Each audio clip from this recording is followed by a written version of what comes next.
বর্ণাঢ্য আয়োজনের মধ্য দিয়ে স্মরণকালের সবচেয়ে বড় রাজনৈতিক উৎসব আওয়ামী লীগের দুদিনব্যাপী ২০তম জাতীয় কাউন্সিলের উদ্বোধনী অনুষ্ঠান আজ রাজধানীর সোহরাওয়ার্দী উদ্যানে অনুষ্ঠিত হলো।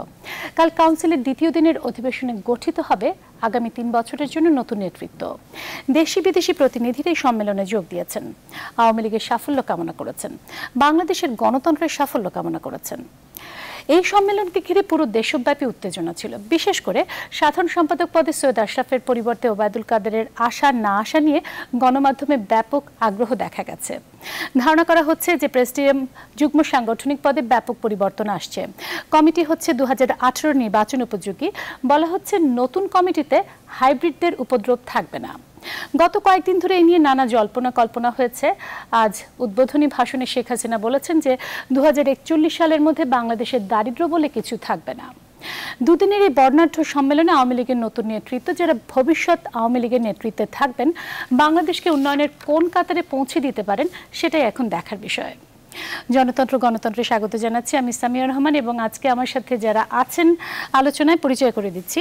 আমার সাথে আছেন পীর হাবিবুর রহমান, প্রধান সম্পাদক পূর্ব পশ্চিম .নিউজ, আছেন ডক্টর সলিমুল্লাহ খান অধ্যাপক, আছেন আবুল হাসান চৌধুরী, সাবেক পররাষ্ট্র প্রতিমন্ত্রী। আপনাদের সবাইকে অসংখ্য ধন্যবাদ আমার সাথে আলোচনায় যোগ দেওয়ার জন্য এবং আমরা প্রসঙ্গক্রমে আরও বিভিন্ন জায়গায় সংযুক্ত হবো। আমাদের প্রতিনিধিরা আছেন। আমি একটু আপনাদের কাছে যাওয়ার আগে একটু যেতে চাচ্ছি ইঞ্জিনিয়ার্স ইনস্টিটিউটে, সেখানে আমাদের প্রতিনিধি আছেন রিশাদ হাসান। আমি যতটুকু জানি যে সেখানে আওয়ামী লীগের সিনিয়র পর্যায়ে নেতৃত্ব আছেন, তারা কালকে রুদ্ধদ্বার বৈঠকের জন্য বোধহয় প্রস্তুতি নিচ্ছেন। আমি একটু চলে যেতে চাই রিশাদের কাছে। রিশাদ, কি দেখছেন, কি অবস্থা?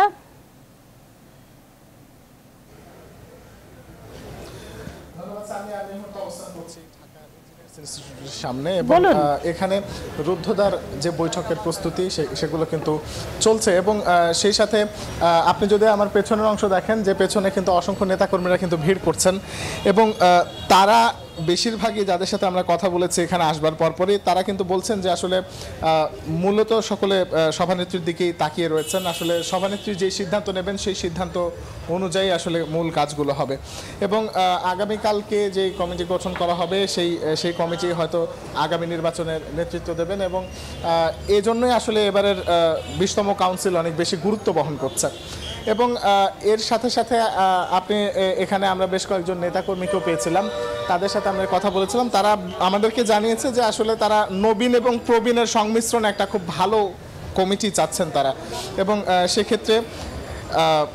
সেক্ষেত্রে সোহেল তাজ এবং সজীব অজয় জয় দুজনের নাম বারবার উঠে এসেছে এবং এছাড়াও সৈয়দ আশরাফ এবং ওবায়দুল কাদের, এদের দুজনের নাম কিন্তু বারবারই শোনা যাচ্ছে এবং সবার ভেতরে একটা যে বিষয় তৈরি হয়েছে যেগুলো হচ্ছে তারা জানাচ্ছিলেন যে আসলে যেই নেত্রী নির্বাচন করবেন তাকেই তারা মেনে নেবেন এবং তাদের ভাষ্যমতে যে এবারে আওয়ামী লীগের বর্তমান কাউন্সিল বা আওয়ামী লীগের সাংগঠনিক অবস্থা এখন সবচেয়ে ভালো এবং সেক্ষেত্রেই তাদের ধারণা যে এবারে সবচেয়ে ভালো এবং যোগ্য একটি কমিটি গঠন করা হবে। আপনাকে অনেক ধন্যবাদ রিশাদ। যদি কোনো তথ্য পেয়ে থাকেন তাহলে আপনি আমাদের সাথে আবারও সংযুক্ত হবেন। যেটি বলছিল যে আমাদের প্রতিনিধি যে আওয়ামী লীগের সাংগঠনিক অবস্থা সবচেয়ে ভালো বলে সাধারণ নেতাকর্মীরা মনে করছেন এবং যে নামটি বারবার আসছে বিশেষ করে সাধারণ সম্পাদক পদে ওবায়দুল কাদের বা সৈয়দ আশরাফের নামটি বারবার আসছে, এটি নিয়ে জল্পনা কল্পনার শেষ নেই। আমি আপনাদের কাছে জানতে চাচ্ছি যে আমি যে শুরুতে বললাম যে সবচেয়ে বড় রাজনৈতিক উৎসবের কথা, আওয়ামী লীগকে চ্যালেঞ্জ করার মতো আসলে দেশে এখন কোনো শক্তি আছে কিনা? আমি যদি ডক্টর সলিমুল্লাহ খানকে দিয়ে শুরু করি নাকি? জি, কঠিন কাজ, এগুলি তো আমার বিষয় নয়। আওয়ামী লীগ এখন ভালো অবস্থায় আছে, সেটা তার কথা থেকেই বোঝা যায়। তারা একটা সঙ্গে সঙ্গে একটা বিপদেরও অবতারণা করছেন। আমি একসাথে বলি, সম্পদটা যখন বিপদে পরিণত হয় তখন যে অবস্থা দেখা দেয় এখন সেই অবস্থায় আমরা আছি। যেমন উন্নয়ন হচ্ছে আওয়ামী লীগের এখানে ১ নম্বর স্লোগান। যেমন এই প্রধানমন্ত্রীর বক্তৃতা কিছুক্ষণ আগেই উদ্ধৃত করা হলো যে ২০৪১ সালের মধ্যে দারিদ্র্য বলে কিছু থাকবে না। তখন আর কেউ কোনো প্রশ্ন করে না। আসলে প্রশ্ন করা উচিত দারিদ্র্য কি, দারিদ্র্য কেন হয়। কাজে দারিদ্র্য দূর করার আগে তো যদি আমার লোকে বলে কি আমাদের এখন বিশেষজ্ঞদের যুগ, আমরা দারিদ্র্যকে জাদুঘরে পাঠাবো এরকম বলে, কিন্তু তারা নিজেরা যখন দারিদ্র্য বিষয়ে কথা বলেন তখন দেখা যায় ভিতরে একটা পচা ডিম। মানে দারিদ্র্য বলতে তারা যেটা বোঝান সেটা হচ্ছে মানুষ দুটো খেতে পড়তে পারবে। যেমন আমাদের একজন অর্থনীতিবিদ ছিলেন মোহাম্মদ আনিসুর রহমান, প্রথম পরিকল্পনা কমিটির সদস্য, উনি বলতেন মুরগিকেও কিছু পরিমাণ খাবার দিতে হয়, এবং সেই পরিমাণ খাবার দিলে মুরগি বেঁচে থাকে। মানুষ আর মুরগির মধ্যে যে পার্থক্য সেটা যদি আমরা ভুলে যাই, শুধু খাবার, আমরা যেটা বলি শিক্ষা, অন্ন, বস্ত্র, বাসস্থান, এই 4-5টা জিনিস হলেই মানুষের দারিদ্র্য চলে যায়, এই ধারণাটা সঠিক নয়। এই জন্য আমরা বলি যখনই উন্নয়ন এবং গণতন্ত্র এই দুটোকে আমরা পরস্পরের বিরুদ্ধে দাঁড় করিয়ে দিই তখন বিপদের সূত্রপাত হয়। বলা উচিত যে মানুষ কেবল রুটিতে বাঁচবে না, গণতন্ত্রকে পরস্পর বিরোধী শক্তি এখন তাই মানে ডিসকোর্সটা এমন হচ্ছে, সকলেই বলছে কিন্তু আমাদের কি দরকার, উন্নয়ন দরকার।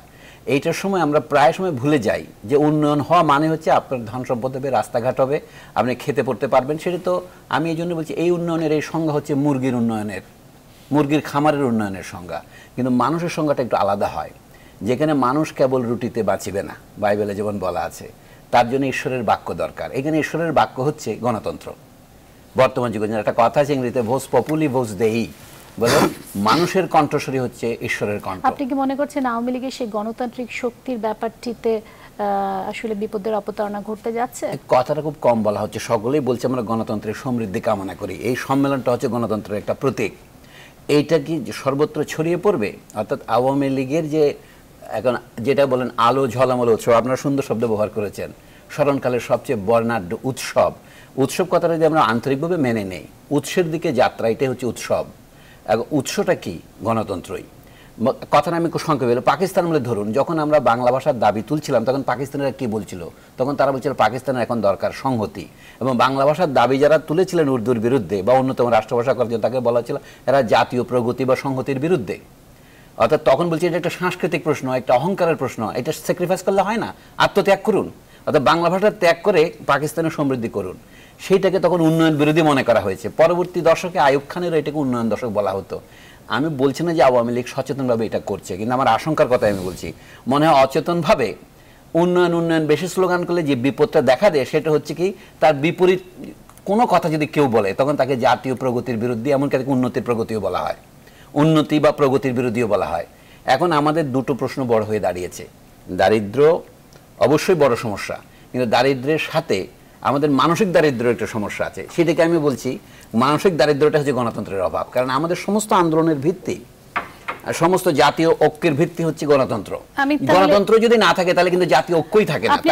আপনি মনে করছেন যে আওয়ামী লীগ হয়তো সজ্ঞানে বা অচেতনভাবে, অসচেতনভাবে সেই বিপদটি তৈরি করতে যাচ্ছে? শুধু আওয়ামী লীগ থেকে বলছি না আমি, আমাদের পাশের এই উপমহাদেশের 7-8টি দেশ, সবগুলিকে নেন, ভারত নেন, শ্রীলঙ্কা নেন, পাকিস্তান নেন, আরও আশপাশের দেশও নেন, এমনকি বার্মা, আরও নেপাল পর্যন্ত নিতে পারেন। যেখানে এই গণতন্ত্রকে যখন উন্নয়নের প্রতিপক্ষ হিসেবে দাঁড় করানো হয় তখন যে বিপদের সূত্রপাত হয় সেটার থেকে বাংলাদেশও মুক্ত নয়। আমি শুধু ভারতের কথাটা দিয়ে শেষ করি। ভারতের নেহেরুর আমল থেকেই বলা হয়েছিল ভারত এক দেশ এবং তার জন্য একটি জাতীয় ভাষা দরকার। সেটা কি? সেটা হবে হিন্দি। তা পরিষ্কার করে বলছে দেবনাগরী অক্ষর এলাকায় হিন্দি। এটা করেছে কি জন্য? উর্দুর বিরুদ্ধে দাঁড় করানোর জন্য। কিন্তু সেই সময় উর্দুকে বলা হয়েছে মুসলমানদের ভাষা, আর দেবনাগরীকে হিন্দুকে বলা হয়েছে হিন্দুদের ভাষা। সেই কারণে ধরুন দক্ষিণে তামিলের যে ব্রাহ্মণরা, যারা এমনিতে তাদের তামিল ভাষা চায়, তাদেরকে যখন বলা হলো উর্দু হিন্দুর এই বিরোধী আপনারা কোন দিকে, তখন তারা ইমপ্লিসিটলি সকলে বললো আমরা হিন্দির পক্ষে। এই তো করতে গিয়ে হলো কি, তামিলদের ভাষা অথবা অন্ধ্রের ভাষা, তেলুগু, কর্ণাটিকা বা মালায়ালাম সবগুলো দ্বিতীয় শ্রেণীর, তৃতীয় শ্রেণীর ভাষায় পরিণত হলো। যেমন বাংলা, অহমিয়া সব দ্বিতীয়, তৃতীয় শ্রেণীর ভাষায় পরিণত হলো। এইখানে জাতীয় ঐক্যের নামে তারা যেটা আত্মহত্যা করলেন সেটা হচ্ছে তাদের ভাষাকে। আমি আপনার কাছে আবার আসবো। আমি আবুল হাসান চৌধুরী আপনার কাছে যাব, যেহেতু আপনি সাবেক পররাষ্ট্র প্রতিমন্ত্রী ছিলেন এবং বলবেন আওয়ামী লীগের পক্ষে অবশ্যই, কিন্তু আমি আগে পীর হাবিবুর রহমান আপনার কাছে যেতে যাচ্ছি। উনি যে প্রসঙ্গগুলো তুলছেন যে আওয়ামী লীগ সচেতন বা অসচেতনভাবে বিপদের অবতারণা তৈরি করছে এবং গণতন্ত্রকে উন্নয়নের প্রতিপক্ষ ভাবা হচ্ছে বা জাতীয় প্রগতির বিরুদ্ধে বলা হচ্ছে, উন্নয়নের কথা বলা হলে আপনি কি তাই মনে করেন যে আওয়ামী লীগ সচেতন বা অসচেতনভাবে সেই কাজটি করছে? যেমন কৃষক শ্রমিক জনতা লীগের সভাপতি কাদের সিদ্দিকী বলেছেন যে বাংলাদেশের সবচেয়ে অগণতান্ত্রিক দল হচ্ছে আওয়ামী লীগ। দেখেন, বঙ্গবীর কাদের সিদ্দিকী আওয়ামী লীগের আত্মার অংশ ছিলেন। তো তিনি আবেগ অভিমান কোন জায়গা থেকে বা দ্রুহ থেকে কি বলছেন, তার অভিজ্ঞতা থেকে বলছেন, তার দৃষ্টিভঙ্গি পর্যবেক্ষণ থেকে বলছেন। সলিমুল্লাহ ভাই একজন তাত্ত্বিক পণ্ডিত মানুষ, তিনি একটা ব্যাখ্যা বিশ্লেষণ বলছেন। আমরা মাঠের রিপোর্টার ছিলাম, সেখান থেকে আমরা আসছি এই জায়গায় দীর্ঘদিন থেকে, এবং এই দল কাভার করেছি দীর্ঘদিন। আমি আজকে যদি সৈয়দ আশরাফুল ইসলাম যে বক্তৃতাটা করেছেন, যে আবেগঘন বক্তৃতা, যে আওয়ামী লীগ একটা আবেগ অনুভূতির নাম। কি অনুভূতি? যে পাকিস্তান সৃষ্টির পরই যে প্রতিবাদ, মৌলানা ভাসানী নেতৃত্বে আওয়ামী লীগের যে সব প্রতিষ্ঠাতা, পরবর্তীতে 57-তে কাকমারি সম্মেলনে তিনি চলে গেলেন সমাজতন্ত্রের পথে। তারপরে যে সোহরাওয়ার্দীর আলোয় আলোকিত বঙ্গবন্ধু, তিনি অন্যতম প্রতিষ্ঠাতা যুগ্ম সাধারণ সম্পাদক, তার নেতৃত্বে আওয়ামী লীগের বিকাশ। আওয়ামী লীগ দুইটা, বঙ্গবন্ধু অধ্যায় আর একটা শেখ হাসিনা অধ্যায়। মাঝখানে একটা ইন্টেরিয়র পিরিয়ড ছিল 75-এর 15ই আগস্টের পরে আওয়ামী লীগ পুনর্গঠন সৈয়দা জহুরা তাজুদ্দিনের নেতৃত্বে, তারপরে আব্দুর রাজ্জাক হয়েছিলেন মধ্যমণি, কিন্তু এটাকে টেনে নিতে পারছিলেন না নেতৃত্বের কুন্দল চরমে। তখন শেখ হাসিনা আসলেন এবং 66 বছরের আওয়ামী লীগে 35 বছর দীর্ঘ সময় তিনি এইটাকে টেনে নিয়ে 3বার ক্ষমতায় এনেছেন। 2বার ব্যালট বিপ্লবে, 1বার প্রশ্নবিদ্ধ, একটা বিনা প্রতিদ্বন্দ্বিতার নির্বাচন, ভোটারবিহীন নির্বাচনের মাধ্যমে। এবং এই নির্বাচন একসময় দেশি বিদেশি সবাই প্রশ্ন তুলেছিলেন, কিন্তু শেখ হাসিনার সুবর্ণ সময় বা বৃহস্পতি এতটাই তুঙ্গে বা দলের জন্য এত সুসময় বাংলাদেশের রাজনৈতিক ইতিহাসে কখনো আওয়ামী লীগের রাজনৈতিক ইতিহাসেও আসে নাই, কোনো দলের ইতিহাসেও আসে নাই। এবং তারা এই জন্য মনে করেন, এই যে আপনারা বলছেন বা আমরা বলছি, স্মরণকালের মহোৎসবে তারা আজকে বর্ণাঢ্য বিয়ের সাজে যেন সজ্জিত করেছে এই ঢাকা মহানগরীকে। এবং বিশাল ব্যয়বহুল একটা বাজেটের সম্মেলন হচ্ছে, এটা বোঝাই যাচ্ছে। যদিও 3 কোটি টাকা বলছেন বাজেটে তাদের অফিসিয়ালি, কিন্তু তার চেয়ে অনেক বেশি বাজেট। এটা আওয়ামী লীগের একটা উৎসব, তার নবজাগরণ করছে। তারা 7 বছর 8 বছর ধরে দেশ শাসন করছেন এবং তাদের কর্মী নেতারা এটা একটা মহামিলন নবজাগরণ ঘটছে নাকি তারা 7 বছর 8 বছর ধরে দেশ শাসন করছেন? না, হ্যাঁ, নেতা কর্মীদের এইটা। এখন মনে করেন দেশে, আমাকে যদি বলেন যে দেশে কি অবস্থা, আমি বলবো যে তার 4 ধরনের মানুষ আছেন দেশে। একটা হলো গিয়ে দাম্ভিক, উন্নাসিক, ক্ষমতার আশ্রয়ে আশ্রিত, আরেকটা হলো গিয়ে নির্যাতিত, রাজনৈতিক নিপীড়নের শিকার, আরেকটা হলো সুবিধাবাদী, যেটাকে আওয়ামী লীগও বলছে হাইব্রিড, সুযোগ সন্ধানী। এরা যখন যারা ক্ষমতায় আসে সেই দিকেই থাকে। এই জন্য সেনাশাসক জিয়াউর রহমান যখন বঙ্গবন্ধু হত্যাকাণ্ডের পর রক্তের উপর দিয়ে ক্ষমতায় আসলেন, পাল্টাকুর ভেতর দিয়ে, তখন সারা দেশে দেখা গেল বিএনপি আর বিএনপি, জিয়া আর জিয়া। আজকে বাংলাদেশে দেখা যাচ্ছে যে শুধু আওয়ামী লীগ আর আওয়ামী লীগ, যেদিকে চোখ যায়, আপনি পেশাজীবী হোক আর রাজনৈতিক কর্মী হোক, আরেকজন সিভিলিয়ানই হোক, আমি সব জায়গায় ধাক্কা খেলেই দেখি তিনি আওয়ামী লীগ। এবং আমি অবাক হই, আমাদের প্রফেশন থেকে শুরু করে অনেক জায়গায় যাদেরকে দেখেছি আমরা মুজিব বিদ্বেষী, আওয়ামী লীগ বিদ্বেষী, তারা যে এত বন্দনা করতে পারেন। এমনকি আপনি দেখবেন যারা বঙ্গবন্ধুর পিঠের চামড়া দিয়ে জুতা বানাতে চেয়েছিলেন, যারা হাড্ডি দিয়ে, এটা কায়সার ভাই ভালো বলবেন এই জায়গাটা, এটা তার স্মৃতির সামনে ঘটে যাওয়া, যে যারা চামড়া দিয়ে, ঢোল হাড্ডি দিয়ে ডুগডুগি বানাচ্ছেন, বঙ্গবন্ধুর কন্যার 35 বছরের যে অর্জন, এই অর্জনে তিনি আওয়ামী লীগকে খালি প্রতিষ্ঠিত করেননি, দেশকে অগ্রসর করেছেন, গণতন্ত্র তিনি বলছেন প্রতিষ্ঠিত করেছেন। এখানে আমার আপত্তি আছে, গণতন্ত্র মুক্ত করেছিলেন সেনা শাসনের কবল থেকে। এবং ওই বিপ্লবীদের দিয়ে, রাজনৈতিক বিপ্লবীদের রাজনীতি দিয়ে তিনি তার পায়ের জুতো পালিশ করাচ্ছেন। এখন আজকের রাজনীতিতে তার এতটাই সুবর্ণ সময়। কিন্তু আশরাফ যে বক্তৃতা করেছেন, গণতন্ত্রের জন্য আওয়ামী লীগের এমন কোনো আন্দোলন নেই যেখানে আওয়ামী লীগের রক্ত জড়েনি। এটা মনুমিয়ার রক্তই হোক, নুর হোসেনের রক্তই হোক, বসুনিয়ার রক্ত হোক, সেলিম ডালিয়ারের রক্ত হোক, এটা মনে করেন যে মুশতাক এলাহির রক্ত হোক। ব্যাপারটা কি এরকম দাঁড়াচ্ছে পীর হাবিবুর রহমান, গণতন্ত্রের জন্য আওয়ামী লীগ এমন কোনো জায়গা নেই যে রক্ত ঝরায়? আমি শেষ করছি, কিন্তু সেলিম ভাই বলছেন যেটা আজকে গণতন্ত্রকে উন্নয়নের প্রতিপক্ষ।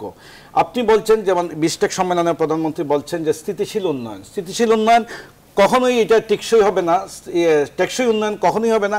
এটা যদি সুশাসন এবং গণতান্ত্রিক ব্যবস্থা যদি আপনি নিশ্চিত করতে না পারেন। আমি সংক্ষেপে জানতে চাই, আপনার কি মনে হচ্ছে যে সুশাসন দেশে প্রতিষ্ঠিত নাই? না, সুশাসন নাই দেশে। উন্নয়ন হচ্ছে, সরকারি দলে এক দলের শাসন হচ্ছে, তার সঙ্গে কিছু শরিকানা আছেন যারা রাজনৈতিকভাবে দেউলিয়া, তারা সরকারের সঙ্গে থেকে তারা এই ক্ষমতার অংশীদারিত্ব ভোগ করছে। আমি একটু আবুল হাসান চৌধুরীর কাছে চলে যেতে চাই। ওনারা যে বক্তব্যগুলো দিলেন যে দেশে প্রধানমন্ত্রীর বক্তৃতায় কিন্তু আপনার দুর্নীতির বিরুদ্ধে জিরো টলারেন্স নাই, জঙ্গিবাদের বিরুদ্ধে ঠাই হবে না, এটা তার অব্যাহত দ্বারায় তিনি এখান থেকে। আবুল হাসান চৌধুরী, এইসব আলোচনা যেটা হচ্ছে এটা আমরা দীর্ঘদিন ধরেই শুনে আসছি। পত্রপত্রিকায় পীর ভাইও লিখেছেন এবং বিশ্লেষণ ধর্মী আলোচনা করেছেন, সুলেমান ভাই উনিও লিখেছেন। দেখেন, এই আলোচনা শুনতে শুনতে আমার একটা কথা মনে হচ্ছিল।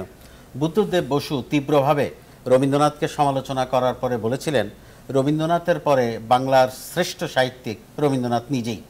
তো যত কিছুই আমরা বলি না, সব কিছুর যে উৎসর কথা বলেছে এটাও কিন্তু আওয়ামী লীগ।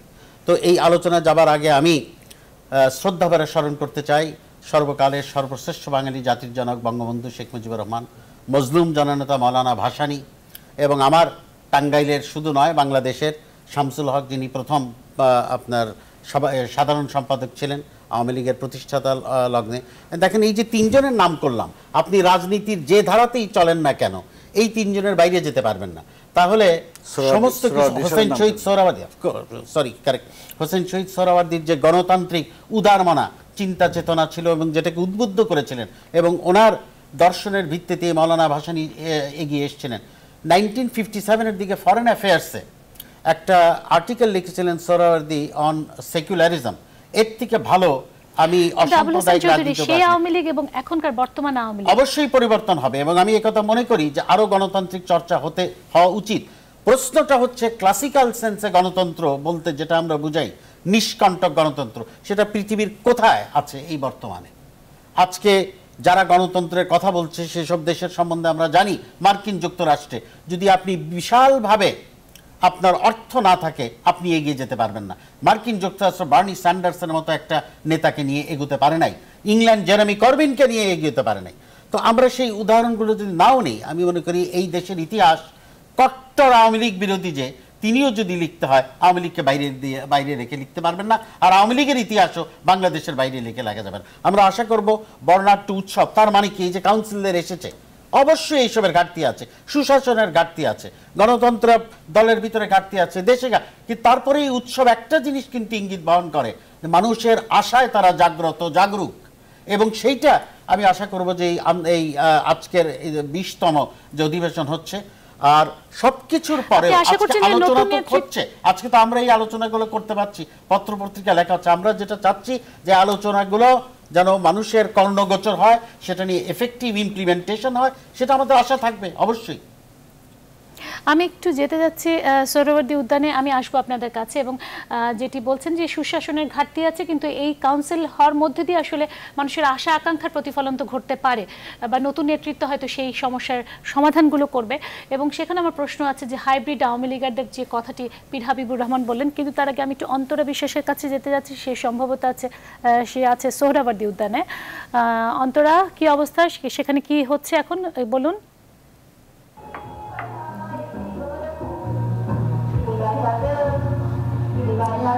আসলে এখানে কিন্তু মূলত সাংস্কৃতিক অনুষ্ঠান চলছে। আপনি জানেন যে আজকে যে সম্মেলনের মূল আনুষ্ঠানিকতা সেটি শেষ হয়ে গেছে। এখন আসলে বিভিন্ন শিল্প গোষ্ঠী এবং বিভিন্ন বিশিষ্ট শিল্পীরা তারা এসে কিন্তু নাচ, গান এবং কবিতায় আসলে এই মঞ্চকে মুখর করছে, এবং সেই সাথে ঢাকার বাইরে থেকে বিভিন্ন এলাকা থেকে যে সকল নেতাকর্মীরা আসলে এখানে এসে উপস্থিত হয়েছেন তারা কিন্তু এটি আসলে উপভোগ করছেন, এবং তাদেরকে আমরা কিছু পরপরই করতালি দিতে দেখছি। তো আমি আরেকটি বিষয় আপনাকে অবশ্যই জানাতে চাই যে কিছুক্ষণ আগেও কিন্তু ওবায়দুল কাদের তিনি কিন্তু আসলে এখানে এসেছিলেন, প্রেসিডিয়াম সদস্য আওয়ামী লীগের, এবং তিনি কিন্তু এসে নেতাকর্মীদের সাথে কথা বলেছেন এবং এই অনুষ্ঠানও উপভোগ করেছেন। সেই সাথে আমরা দেখেছি ধর্মমন্ত্রীকে এবং সংস্কৃতি মন্ত্রী তো এখানে রয়েছেন এবং পুরো আয়োজনের দায়িত্বেই তিনি রয়েছেন।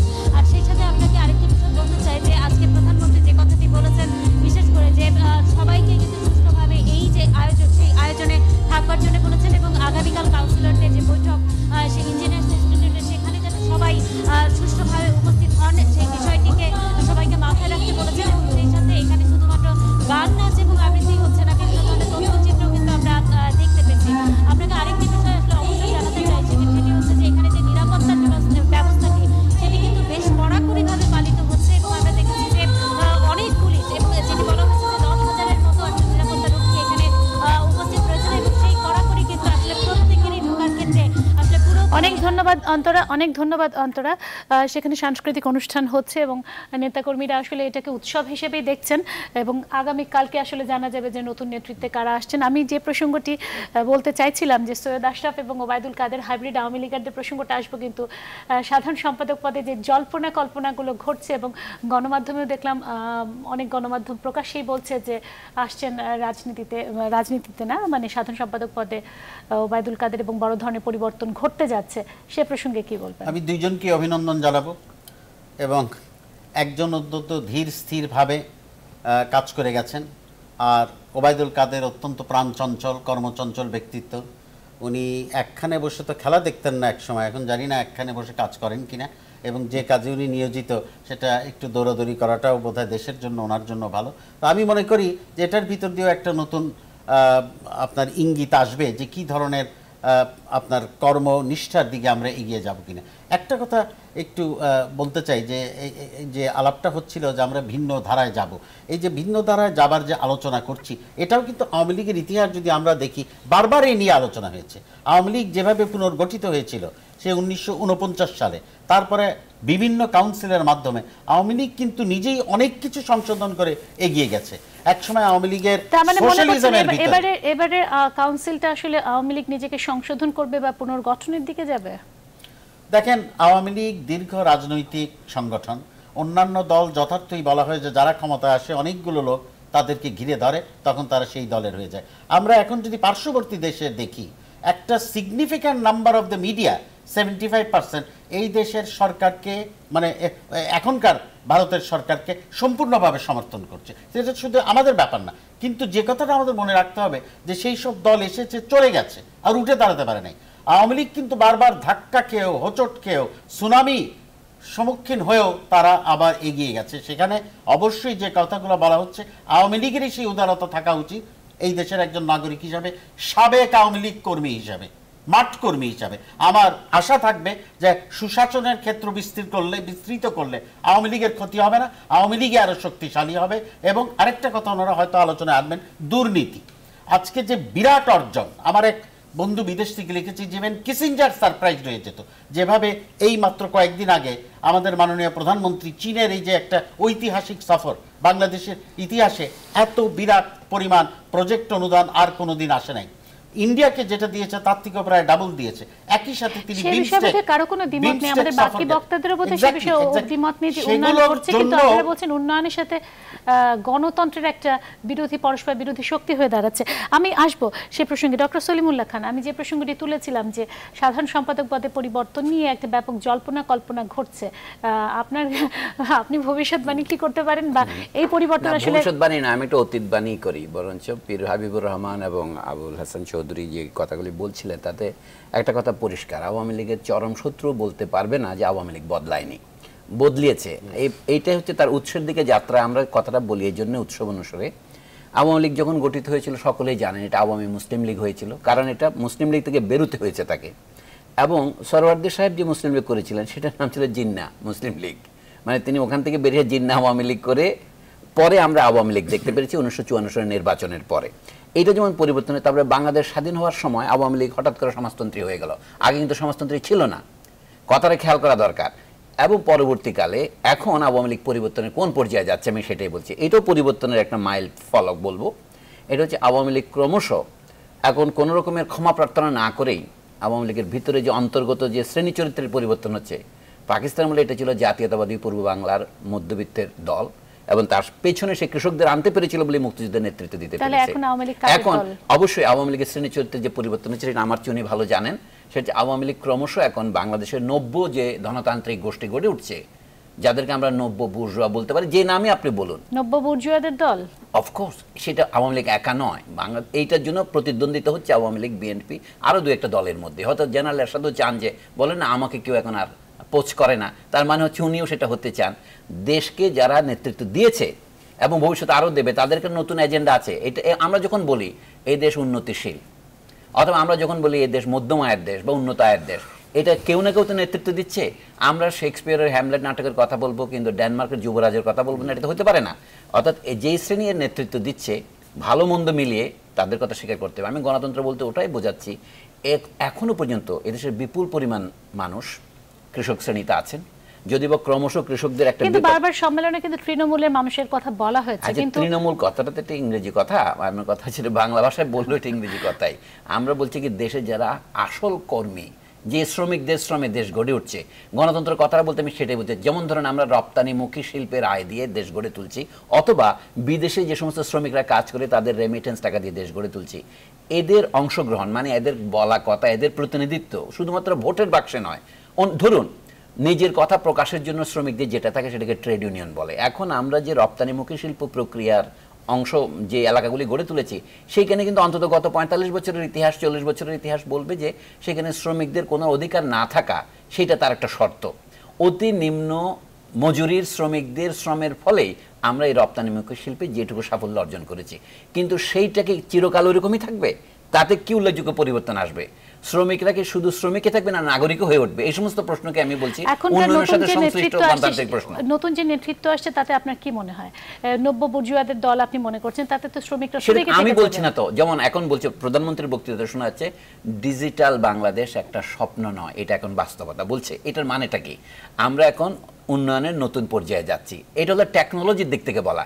এখন আমরা বলি না বাংলাদেশ এখন আর নিম্ন আয়ের দরিদ্র মানুষের দেশ নয়, বাংলাদেশ এখন উচ্চ আয়ের মানুষদের দেশ।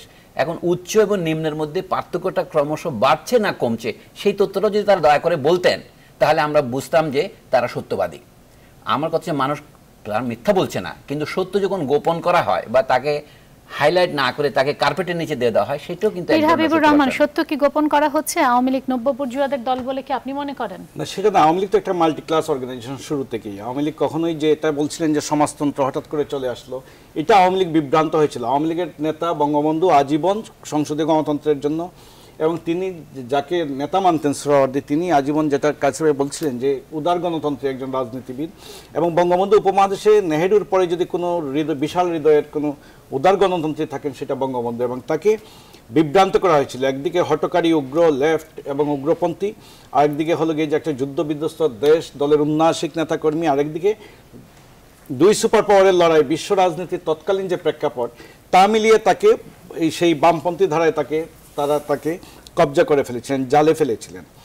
এবং না হয় মনে করেন নেহেরু, আমি বলি নেহেরু মুক্তিযুদ্ধে আমাদের যে অসাম্প্রদায়িক গণতান্ত্রিক একটা বাংলাদেশ, সেইটা বঙ্গবন্ধুর যে যাত্রা, এখান থেকে বিচ্যুত হন নাই। কিন্তু নেহেরু যেরকম করেছেন যে ভারতে তিনি সংসদ, তার সিবিআর, দুর্নীতি দমন কমিশন, নির্বাচন কমিশন, এগুলোকে তিনি শক্তিশালী করেছিলেন।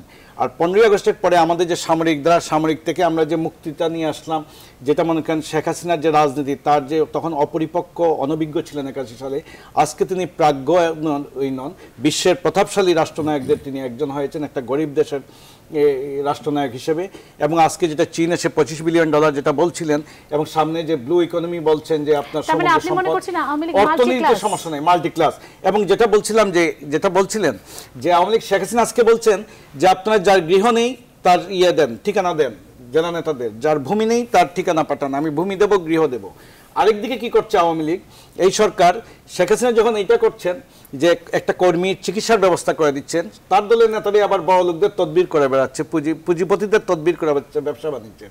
আবার কি করছে, লুটেরা অর্থনীতির মালিক, যারা মনে করেন শেয়ার কেলেঙ্কারির নায়ক, যারা মনে করেন ব্যাংক কেলেঙ্কারির নায়ক, তাদেরকে প্রোটেকশন দিচ্ছে, তাদের কোনো বিচার আওতায় আনে নাই।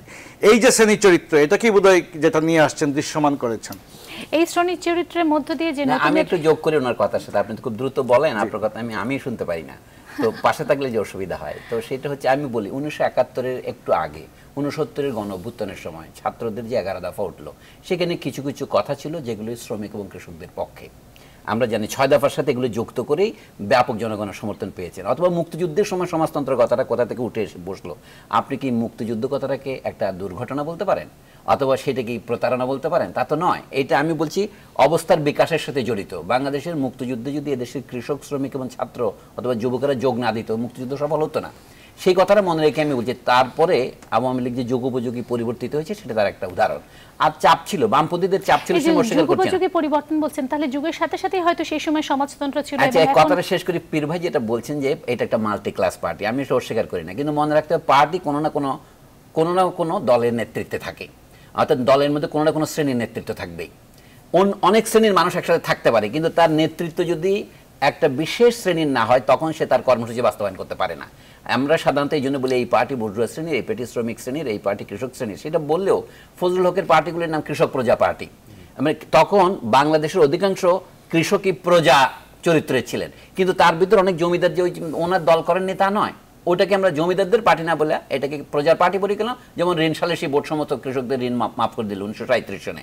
সেইভাবে বলছি, বাংলাদেশের কৃষকদের যদি পিছনে আনতে আওয়ামী লীগ না পারতো 60-এর দশকে, তাহলে 70-এর নির্বাচনে বিপুলভাবে জয়ী হতো না। অনেকে বলেন যে 70-এ যদি সেই ঝড়টা না হতো, 12ই নভেম্বরের ঘূর্ণিঝড় 1970-এর, তাহলে পাকিস্তানিরা যদি সেই অবহেলার একটা নাটকীয় রূপ না দিত, তাহলে হয়তো ভোট আরও কম পেতে পারতো কিছু, তারপরেও আওয়ামী লীগ জিততো। আমার বক্তব্য হচ্ছে, আওয়ামী লীগ পূর্ব বাংলার উদীয়মান মধ্যবিত্তের দল হিসেবে স্বীকৃতি, এটা কোনো নতুন করে বলার কথা নয়।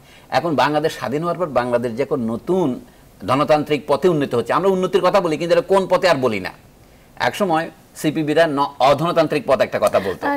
সলিমুল্লাহ খান, আমি যদি এই প্রসঙ্গে বলি যে যুগের সাথে সাথে তাল মিলিয়ে আওয়ামী লীগের পরিবর্তন হয়েছে এবং এখনকার ধনতান্ত্রিক সমাজের প্রেক্ষাপটে আওয়ামী লীগ যদি বুর্জুয়া, আপনি যেটি বলছেন যে নব্য বুর্জুয়াদের দল, বা দুটো সমস্যার কথা বলি, নব্য বুর্জুয়া দল কথা কেন বলছি, মানে যুগের সাথে তাল মিলিয়ে আওয়ামী লীগকে হয়তো বাধ্য হতে হয়েছে। দেশের অর্থনীতি, আমি আওয়ামী লীগকে বাধ্য হতে হয়েছে কিনা সেটা বলছি না, আওয়ামী লীগটা কি সেটা আগে আমাদের একটু চিহ্নিত করা উচিত।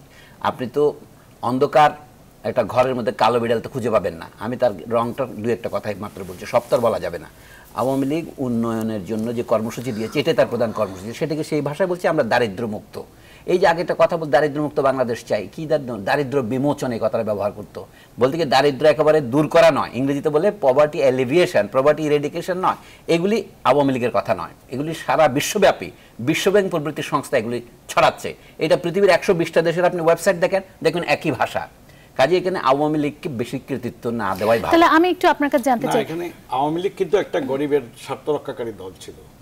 আওয়ামী লীগে বঙ্গবন্ধু 70 সালের নির্বাচনে যাদের মনোনয়ন দিয়েছেন এবং 70-এর নির্বাচনের আগে ছাত্রলীগ ছিল মূল শক্তি আওয়ামী লীগের, তিনি ছাত্রলীগকে বর করে স্বাধীনতা সংগ্রামকে অগ্রসর করেছিলেন।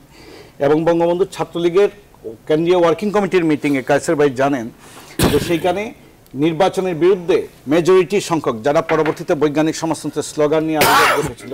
তাহলে আওয়ামী লীগ কি এখন গরিবের স্বার্থ রক্ষাকারী আওয়ামী দল লীগ নয় একটা বলে গণমুখী আপনারা মনে রাজনৈতিক দল। করছেন? আমি যেটা বলছি, ওই 70-এর যারা স্বপ্ন দেখেন নাই কোনদিন এমপি হওয়ার, বঙ্গবন্ধুর নামে তারা কিন্তু এমপি হয়েছেন। একজন স্কুল মাস্টার, একজন আইনজীবী, স্বল্প আয়ের মধ্যবিত্ত নিম্ন মধ্যবিত্ত পরিবারের রাজনৈতিক কর্মীরা, এবং তারা তাদের সেই আদর্শ রক্ষা করেছিলেন। তারা কিন্তু স্বাধীনতার পরে দেখেছে তাদের বৃত্ত নাই, বৈভব নাই, 75-এর পরে দেখা গেছে। কিন্তু আজকের আওয়ামী লীগ তার সেই গণমুখী চরিত্র, সৎ রাজনীতির যে চরিত্র, সেইটা আওয়ামী লীগ এতটাই হারিয়েছে যে আওয়ামী লীগ তার ত্যাগী নেতাকর্মীদের, আপনি বলছেন তৃণমূল থেকে আসা নেতাকর্মীদের, তৃণমূলের নেতাকর্মী ইউনিয়ন পরিষদে যে মনোনয়ন বাণিজ্য জেলা নেতৃত্ব করেছে, সেইটাকে আপনি কিভাবে বলবেন? আবুল হাসান চৌধুরী, আওয়ামী লীগ কি তার সৎ রাজনীতির চরিত্র হারিয়েছে? ৭৭-এ বঙ্গবন্ধু এবং তার পরিবারের সদস্যদের হত্যার পর যে জঘন্যতম হত্যাকাণ্ডের পরে অনেকেই মনে করেছিলেন যে আবার আওয়ামী লীগ কীভাবে উঠে দাঁড়াবে। যদি বাংলার হৃদয়ের সাথে সংযোগ না থাকতো তাহলে এটা কোনো দিনই সম্ভব হতো না। এবং সেই সংযোগটা রাখতে হলে মেহনতি মানুষ, কৃষিবিদ এবং যারা একেবারে খেটে খাচ্ছে তাদের সাথে আওয়ামী লীগের দীর্ঘদিনের একটা আত্মিক সম্পর্ক। এখন দেখেন থিসিস অ্যান্টিথিসিস, ওটা সলিমুল্লাহ ভাইয়ের ব্যাপার। মাও সেতুং যদি বেসটা প্রিপেয়ার না করতেন, আজকে চীন যেখানে গেছে কিছুতেই যেতে পারত। একই সাথে দ্যাং শাওপিং যদি দরজা জানলা খুলে না দিতেন, তাহলে আজকে মার্কিন যুক্তরাষ্ট্রকে যেরকম ধমক দিচ্ছে চীন, সেটাও আবার সম্ভব হতো না। তো যুগের সাথে তাল মিলিয়ে বঙ্গবন্ধুকে ওইভাবে যদি খুব একটা মানে মোটা দাগে বিবেচনা করেন, তাহলে অবশ্যই মাল্টি ক্লাস, কিন্তু সারাক্ষণই একটা দেখা যায় একটু বেশি লেফট লিনিং, যে জন্য বাংলাদেশ স্বাধীনতা যুদ্ধের একটা বিরাট ব্যাপার। বঙ্গবন্ধু তো সে গুয়েভারা নন, গণতান্ত্রিক নেতা, গণতান্ত্রিক সংসদীয় পদ্ধতির মাধ্যমে তিনি বিপ্লব আনার চেষ্টা করেছেন। তারপরেও চিন্তা করে দেখেন ৭১-এ পৃথিবীর ওই যে তখন সাংঘাতিকভাবে মেরুকরণ, দুইটা ভিন্ন পর্যায়ে বাইপোলার ওয়ার্ল্ডে আমরা বহু দেশের কাছ থেকে, দুই মেরুরই বহু দেশের কাছ থেকে সমর্থন পেয়েছি। Europe totally supported Bangladesh. মার্কিন যুক্তরাষ্ট্র এক নিক্সন আর কিসিঞ্জারের মতো দুই ব্যক্তি ছাড়া কর্পোরেট আমেরিকা, মিডিয়া, যে বব ডিলান কতদিন আগে নোবেল পুরস্কার পেয়েছেন, তিনি ম্যাডিসন স্কোয়ার গার্ডেন, এটা সম্ভব হয়েছিল ওই যে একটা বিরাট আপনার ছত্র ছায়ায় সব দল সবকে নিয়ে বঙ্গবন্ধু এগিয়ে গেছেন। এবং বাংলাদেশে ফেরার পরে উনিই কিন্তু প্রথম একটা ভূমিকা নিয়েছিলেন হাসনান হাইকালের মাধ্যমে, আন্দ্রে মাল্লুর মাধ্যমে চীনের সাথে একটা সম্পর্ক বিস্তৃত করার জন্য। সব দলকে নিয়ে, মানে সব ক্লাসকে নিয়ে এগিয়ে গেছিলেন, কিন্তু এখনকার আওয়ামী লীগের কথা বলা হচ্ছিল। ওনার লিনিংটা ছিল এই আপনার, যদি ওইভাবে বলেন, একটা বাম ঘরানার দিকে। এবং সেই জন্য তখনকার যে কমিউনিস্ট পার্টির একটা অংশ কিন্তু বঙ্গবন্ধুকে সমর্থন দিয়েছিল। অ্যাট দি সেম টাইম এটা বলতে হবে উনি একজন গণতান্ত্রিক নেতা ছিলেন এবং সোহরাওয়ার্দীর আপনার মানসপুত্র হিসাবে উনি যে এগিয়ে গেছেন, উনি একখানে বলেইছিলেন যে ওইভাবে ক্লাস বেস দেখলে আমার হয়তো মৌলানা ভাসানীর সাথে যাবার কথা। আবুল হাসান চৌধুরী, যেটি পীর হাবিবুর রহমান বলছেন এবং ডক্টর সলিমুল্লাহ খানও বলছিলেন যে এখনকার আওয়ামী লীগের চরিত্রটা বদলে গেছে, সেটা হচ্ছে নব্য বুর্জুয়াদের দল হয়েছে, গণমুখী যে রাজনীতির কথা বলা হচ্ছে বা সৎ রাজনীতির কথা বলা হচ্ছে, এখনকার আওয়ামী লীগ সেটা হারিয়েছে বলে ওনারা মনে করছেন। আমি একটা বিরতি নিয়ে আসি, একটা বিরতি নিয়ে আমি আবার আসি। এবং বাম ঘাসের যে চরিত্রের কথা বলছেন, এখনো এই অভিযোগটা অনেকের আছে যে বামরা আওয়ামী লীগের অস্তিত্বটাকে নষ্ট করে দিচ্ছে বলে অনেকে মনে করছেন। বলা উচিত না, আমি বলবো। একটা বিরতি নিয়ে আসি, একটা বিরতি নিয়ে আমি আবারও ফিরছি জনতন্ত্র গণতন্ত্রে।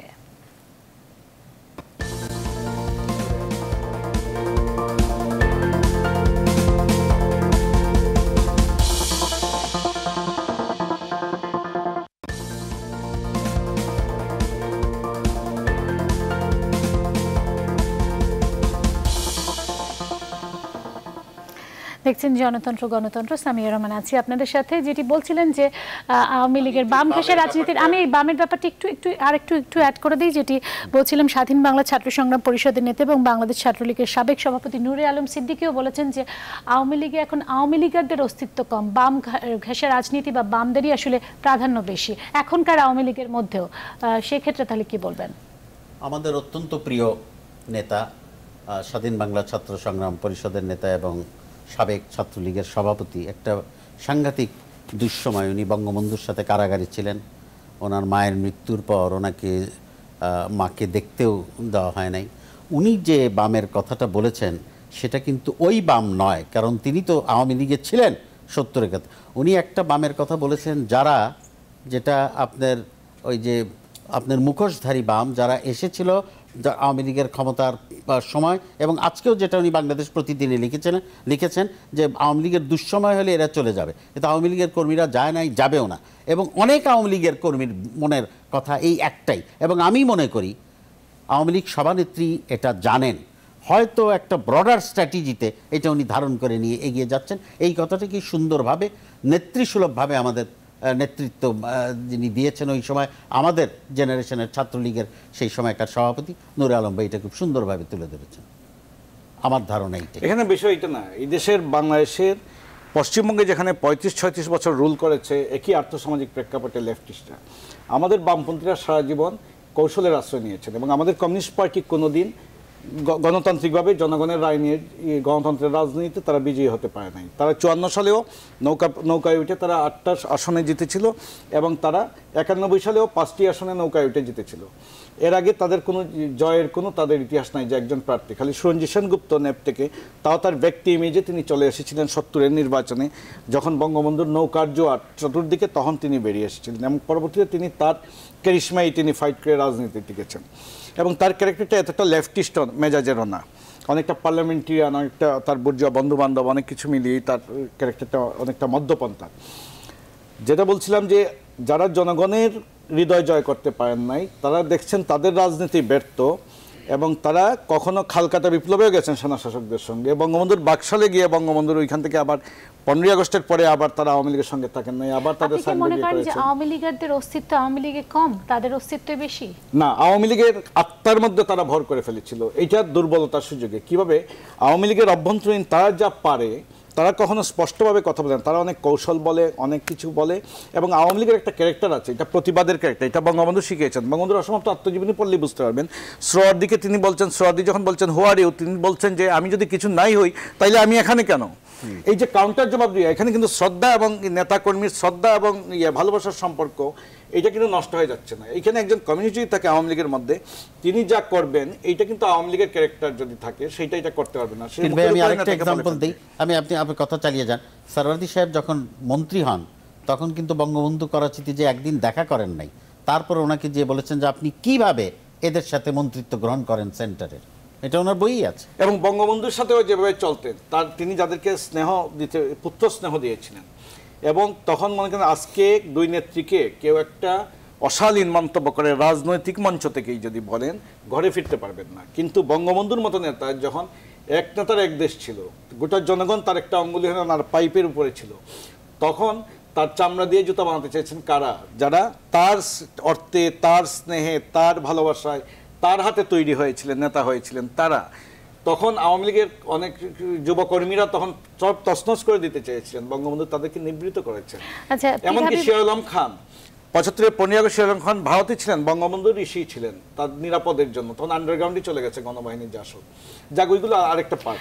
আমি বলছি যে 111-এ নেত্রী শেখ হাসিনার নেতৃত্বকে যারা দলের অভ্যন্তরে চ্যালেঞ্জ করেছেন, যেটা তার এখন পুরা নিরঙ্কুশ হয়ে গেছে, তারা পরাস্ত হয়েছে। এবং এই পরাস্ত হওয়ার সুযোগে 111-এর পরে মনে করেন আজকের পার্টিতে যারা এই যে মেনন ভাই নেত্রী কায়সার ভাই নেত্রী মতিয়া চৌধুরী এরা, তারা তখন প্রভাব বিস্তার করেছেন কমিটি গঠনে।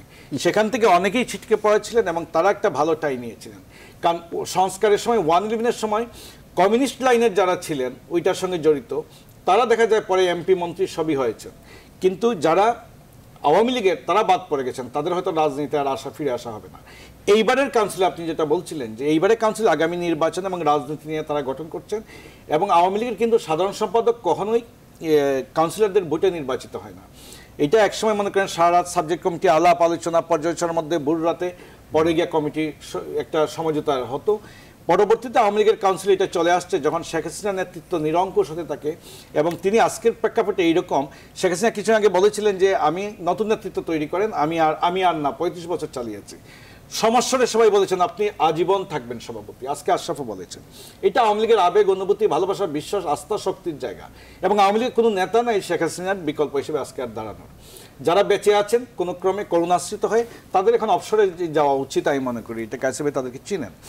তো যাই হোক, আপনাদের কাছে কি মনে হয়, বামদের কথা বাদই দিলাম, যে হাইব্রিড যে আওয়ামী লীগের কথা বলা হচ্ছে, নতুন নেতৃত্ব আসলে এই হাইব্রিড আওয়ামী লীগের হাইব্রিডকে ঠেকানো যাবে না। হাইব্রিডরা এসে মানিমেক করে পলিটিক্সের ছায়ায়, পাওয়ারের ছায়ায় এসে তখন তার ওই নির্বাচনী খরচ, ইলেকশনের খরচ, পলিটিক্সের খরচ, এই প্রাডো জিপ, গাড়ির বহর, কর্মীর খাওয়া দাওয়া, এই প্লেন ফেয়ার, বিদেশ সফর, এইগুলোর অনুষঙ্গ হয়ে যায়। উনি যেটি বলছিলেন যে নব্যবর্জীয়দের, আমি তো সেটাই বলছি। এটা তো আমি বলছি যে নষ্টদের, অনেক নষ্টদের ভিড়, কিন্তু এখন অসভ্যদের ভিড়।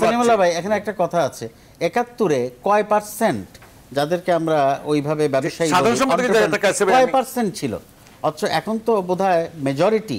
এখন কথা হচ্ছে যে when you open up the economy, যখন ইকোনমিটাই চালিকা শক্তি হয়ে দাঁড়ায়, আপনি অন্য দিক থেকেও যদি দেখেন তাদেরকে থামাবেনই বা কি করে? যেটি শুরুতে উনি বলছিলেন আমি সাধারণ সম্পাদকটা শেষ করে নিই। সাধারণ সম্পাদক প্রশ্ন যেটা বলছিলেন, এটা এই পর্যন্ত বুধবার রাতে প্রধানমন্ত্রীর উদ্ধৃতি দিয়ে যেটা খবর এসেছে সব জায়গায়, যে ওবায়দুল কাদেরকে বলেছেন গতবার তোমাকে আমি গত কাউন্সিলে করতে পারি নাই, এবার আমি কথা রাখবো, এবার তোমাকে করব। তারপরে এটা ওখান থেকে তার লোকজন দ্বারা এটা হয়েছে, প্রচার হয়েছে। এবং আশরাফুল ইসলাম 2 বার ছিলেন, তিনি অত্যন্ত দলের কাছে সম্মানিত একজন মানুষ, ভদ্র স্বজন এবং তিনি সৎ মানুষ। কিন্তু পার্টি কার্যালয়, পার্টি অফিস, দল, নেতাকর্মী দর্শন এবং যে এই রকম রাজনীতিতে থেকে এই উপমানুষিক যেভাবে পার্টির সেক্রেটারির দায়িত্ব পালন, সেটা তিনি করতে পারেন নাই। ওবায়দুল কাদের মন্ত্রীও আছেন, পার্টিতেও তিনি ব্যস্ত, সক্রিয়, উদ্যমী, যেটা কায়সার ভাই বলছিলেন, প্রাণচঞ্চল, এবং সেই কারণে তারও অভিজ্ঞতা, তিনিও একদিনে আসেন নাই, তৃণমূল থেকে উঠে আসছেন 69 থেকে, এবং 75-এর পরে কারাবন্দী অবস্থায় ছাত্রলীগের প্রেসিডেন্ট ছিলেন, এবং শেখ হাসিনার প্রতি তার আনুগত্য ছিল। তিনি দলের অভ্যন্তরীণ বিবদমান, বিভিন্ন সময় উপদলীয় কোন দলেও তিনি কখনো জড়ান নাই, তার একটাই ছিল ঠিকানা শেখ হাসিনা। এইখান থেকে তিনি এখন শেখ হাসিনার উপরে নির্ভর করছে, শেখ হাসিনা যাকে চাইবেন তাকেই হবে। আশরাফ আজকে যে সৈয়দ আশরাফুল ইসলাম আজকে তাদের পিতাহারার যে বেদনা, যে জায়গাটা বলেছেন, দেখেন পৃথিবীর মানব রাজনৈতিক ইতিহাসে বঙ্গবন্ধু হত্যাকাণ্ডের মতো ট্রেজিক ঘটনা কারবালায়ও ঘটে নাই, যে কারবালা নিয়ে এত সুখ হয়, এত হত্যাকাণ্ড, এত নির্মমতা, এত নৃশংসতা। একেবারে যারা বলেন কি একটা মাসুম শিশু থেকে শুরু করে গৃহবধূ, তাদেরকে যেভাবে হত্যা করা হয়েছে, এখানে শেখ হাসিনার যে ত্যাগ, তার যে বেদনা, এই বেদনার কারো বেদনার সঙ্গে মিলালে হবে না। আশরাফদের বা জাতীয় 4 নেতার পরিবারের বেদনা রয়েছে, এবং এটা বাংলাদেশের রাজনীতিতে এইসব আদর্শবান রাজনীতি তারা অমরত্ব পেয়েছেন, এবং তাদের সন্তানদেরকে শেখ হাসিনা তাদেরকে কিন্তু এই আত্মত্যাগের ঋণ অনেকটা শোধ করেছেন। তাদের সবাইকে রাজনীতি এবং সরকারে ক্ষমতায় প্রতিষ্ঠিত করেছে। আমার হাতে তো সময় সেখানে এবার একেবারে আওবায়দুল কাদের কালকে ঘোষণা আসলে এটা অবাক হওয়ার কিছু আমরা অবাক হওয়ার কিছু নেই এবং এবার একটা জনকল্পনা আসতেছে, হচ্ছে আসলে। যেমন আজকে কাউন্সিলের জয় উঠেছে, তাকে আগামীদের নেতৃত্ব হিসেবে করেছে এবং জয় একটা ক্লিন ইমেজ, তথ্য প্রযুক্তি বিপ্লবের নায়ক হিসেবে আবির্ভূত হয়েছে। নতুন নেতার কথা এবং বললেন, তো আমি তাহলে আপনাদের কাছে জয় শেষ এবং প্রশ্নটা ছুড়ে দিতে চাই। অভিষেক করছে এই কাউন্সিলের মধ্য দিয়ে তার সূচনা আপনাদের কাছে শেষ প্রশ্নটা ছুড়ে দিতে চাই, আমার হাতে বোধহয় ৩-৪ মিনিটের সময় আছে। ৬৭ বছরের পুরনো এই সুপ্রাচীন দলটি আসলে নতুন নেতা তৈরি করতে কতটা সক্ষম হয়েছে? আপনাদের কাছে শেষ প্রশ্ন। আওয়ামী লীগের নেতৃত্বের একটা বড় দুর্বলতার কথা আমি বলেছি, যে এটা হচ্ছে একদিকে উন্নতির কথা বলতে গিয়ে যেমন বৈষম্য বৃদ্ধি পাচ্ছে কিনা সে বিষয়ে তারা নজর দিচ্ছে কিনা, গণতন্ত্র এবং সুশাসন প্রতিষ্ঠা হচ্ছে কিনা সেটা নজর দিচ্ছে কিনা, এগুলো হচ্ছে চ্যালেঞ্জ। আর একটা বড় চ্যালেঞ্জ হচ্ছে উন্নয়নের সাথে সাথে যে পরিবেশ দূষণের ঘটনা ঘটছে সেটা সারা পৃথিবীতেই চ্যালেঞ্জ। সেইটার পরিষ্কার কর্মসূচি কি সেটা পরিষ্কার নয়। আমি শেষে একটা কথাই বলি, আমি যেটা আওয়ামী লীগের সবচেয়ে দুর্বল অংশ মনে করি সেটা হচ্ছে তার সাংস্কৃতিক দিক। দেখা যাচ্ছে যে সমস্ত আওয়ামী লীগের মুক্তিযুদ্ধের পক্ষে প্রচার করার জন্য যেন লোক ভাড়া করে আনতে হয়, বর্তমান অবস্থা হচ্ছে সেরকম। যে সমস্ত যারা লোক ভাড়া করে আনতে হ্যাঁ আমি সেটা বলছি, সবাই বলছে মুক্তিযুদ্ধের সময় যারা মুক্তিযুদ্ধে অংশগ্রহণ না করে দেশ ছেড়ে পালিয়ে গেছে, ধরুন মুক্তিযুদ্ধে অংশগ্রহণ করতে অনুরুদ্ধ হওয়া সত্ত্বেও যারা আসেনি, বিরোধিতা করেনি, তাদেরকে যখন আপনার নিজের পক্ষে প্রচার করার জন্য কবি বা সাহিত্যিক হিসেবে আনতে হয় সেটাকে ভাড়া করা বলে। সেইটার আওয়ামী লীগের ইতিহাসে পরিষ্কার। আপনি যখন সময় কম বলছেন আমিও সংক্ষেপে বলছি, যে সমস্ত ধরেন কবি শামসুর রহমান মারা গেছেন, এখন কেউ তাকে আর স্মরণও করে না। কথা হচ্ছে কি, আওয়ামী লীগের মতো এত বড় দল যেটা একটা দেশকে স্বাধীন করার নেতৃত্ব দিয়েছে, অনেক বছর ধরে দেশ শাসন করেছে, তার সাংস্কৃতিক ফ্রন্টে দেখলে দেখা যায় যে অনেক জায়গা থেকে যারা ঠিক আওয়ামী মতাদর্শের লোক নয়, এমনকি পাকিস্তান ঘোরতরভাবে পাকিস্তান সমর্থন করেছে, বুদ্ধিজীবীরা যা বলতেন শুনলে বাংলাদেশ স্বাধীন হতো না, সেই ধরনের বুদ্ধিজীবীদের নিয়ে যখন তাকে সাংস্কৃতিক ফ্রন্ট করতে হয় সেটার চেয়ে বেশি বেদনাদায়ক আর কিছু হয় না। আপনি মনে করছেন আওয়ামী লীগের সবচেয়ে বড় দৈন্যতা হচ্ছে সাংস্কৃতিক দৈন্যতা? আপনি যে সমস্ত লেখক সাহিত্য নিয়ে আওয়ামী লীগের সমালোচক সহ্য করতে পারে না, এটা তখন আর এই বুদ্ধিজীবী থাকতে পারে না। আওয়ামী লীগ অনুগত দাস পছন্দ করে। নতুন নেতৃত্ব যে সৃষ্টি হয় না এটা তো বলার কোনো অবকাশ নাই। 1996-2001-এ যারা নেতা ছিলেন, যারা একেবারে শীর্ষস্থানে ছিলেন, তাদের জায়গায় অনেক নতুন নেতৃত্ব এসেছেন, কিন্তু নতুন নেতৃত্বর ব্যাখ্যা সেটা নির্যাস বলতে আমরা যেটা বুঝাই সেটা অনেক ক্ষেত্রে আসে নাই। সেই জন্যই আমাদের একটা প্রত্যাশা থাকবে যে এই যে স্বাধীনতার যে মূল মন্ত্র, যে মূল চেতনা, যে একটা সুষ্ঠু গণতান্ত্রিক দুর্নীতিবিহীন বাংলাদেশ করার জন্য যে একটা উদ্যোগ, এই উদ্যোগটা আরও প্রতিফলিত হোক। এখানে একজন নাগরিক হিসেবে আমি আশা করব যে কাউন্সিলের ভিতর অনেক আশা জাগে, সেটার যদি কিছু পার্সেন্টেজও সফল হয় এটাও ভালো। এই জন্য একটু দীর্ঘদিন পরপর কাউন্সিল না হয়ে অন্তত 2 বছর পরপর অন্যান্য দেশে যেভাবে হয় এভাবে কাউন্সিল হওয়াটা উচিত। এটা শুধু আওয়ামী লীগের জন্য না, বাংলাদেশের জন্য, গণতন্ত্রের জন্য। আপনাকে অনেক ধন্যবাদ। অন্তত ক্লিন ইমেজের মেধাবী তারুণ্যের যে এইবার আওয়াজ পদধ্বনি পাওয়া যাচ্ছে এই কাউন্সিল ঘিরে, আওয়ামী লীগে ইতিমধ্যে সরকারে এবং দলে অনেক মেধাবী তরুণের সমাবেশ ঘটেছে, আমরা তাদেরকে চিনি জানি এবং তাদের ক্লিন ইমেজ রয়েছে। তারা সৎ হিসেবেও তারা নাগরিকদের সামনে, জনগণের সামনে তাদের একটা চেহারা তারা রাখছেন। নেহেরু যেভাবে ইন্দিরা গান্ধীকে তৈরি করেছিলেন সেইভাবে না হলেও দীর্ঘদিন থেকে কাছে টেনে টেনে করে করে একটা ক্লিন ইমেজ রেখে রেখে সজীবাদের জয়কে শেখ হাসিনা তার উত্তরাধিকারী হিসেবে নিয়ে চলে এসেছেন। এইবার তার ওয়ার্কিং কমিটিতে সম্ভবত 1 নম্বর কার্যনির্বাহী সদস্য হিসেবে তিনি থাকবেন, এটা দিয়ে তার সূচনা হবে। এবং সোহেল তাজ, তারও একটা ক্লিন ইমেজ রয়েছে, যদিও সরকারকে তিনি বিব্রত করে চলে গিয়েছিলেন তার আত্মমর্যাদার প্রশ্নে, এবং শেখ হাসিনা মাতৃস্নেহ দিয়ে তাকে বারবার টেনেছেন, কাছে রেখেছেন, এবারও নিয়ে আসছেন। তিনি হয়তো 1 নম্বর যুগ্ম সাধারণ সম্পাদক হবেন এবং আরো তরুণদের, মেধাবী তরুণদের যে সন্নিবেশ ঘটতে যাচ্ছে, ঘটবে, এতে আওয়ামী লীগ, আমরা আশা করব যে আওয়ামী লীগের কাছে বঙ্গবন্ধু শেষ জীবনে এত আকুতি জানিয়ে বলছেন, মানুষের কাছে গেছেন, দুর্নীতির বিরুদ্ধে জেহাদ করুন, যুদ্ধ ঘোষণা করুন, আমি আপনাদের সঙ্গে আছি। আওয়ামী লীগ উন্নয়ন করুক, কিন্তু দুর্নীতিগ্রস্তদেরকে একটু দূরে রাখুক। আপনাদের সবাইকে অসংখ্য ধন্যবাদ আজকে আমার সাথে আলোচনায় যুক্ত হওয়ার জন্য। এবং কালকে পর্যন্ত আমাদের আসলে অপেক্ষা করতে হবে নতুন নেতৃত্ব কারা আসছেন, বা নতুন বা পুরনো কিভাবে সমন্বয়ে আসলে এই নতুন আওয়ামী লীগ গঠিত হতে যাচ্ছে, নতুন নেতৃত্বে কারা আসছেন। আজকের মতো বিদায় নিচ্ছি জনতন্ত্র গণতন্ত্র থেকে।